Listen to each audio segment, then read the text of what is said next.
સુરતના માંગરોળમાં ગેંગરેપ મુદ્દે પ્રધાનમંત્રી નરેન્દ્ર મોદીએ નિવેદન આપ્યું છે અને પીએમએ કહ્યું કે ઓક્ટોબરમાં દીકરી સાથે જે ગેંગરેપની ઘટના બની હતી આ માંગરોળ રેપ કેસમાં 15 દિવસમાં આરોપ નક્કી થયા। 15 દિવસમાં પોલીસે કામગીરી કરી આરોપીઓને આજીવન કેદની સજા ફટકારાઈ। सूरत जिले का ही एक उदाहरण है। पिछले साल अक्टूबर में वहां एक बेटी के साथ गैंगरेप की दुखद वार्ता हुई। वारदात गंभीर थी।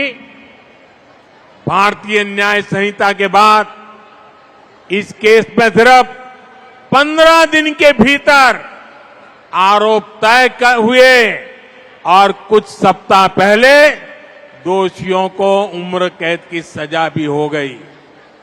15 દિવસ में પોલીસે કામ પૂરું કર્યું, ન્યાયની પ્રક્રિયા ચાલી અને ટૂંકા ગાળામાં જન્મટીપની સજાએ થઈ ગઈ।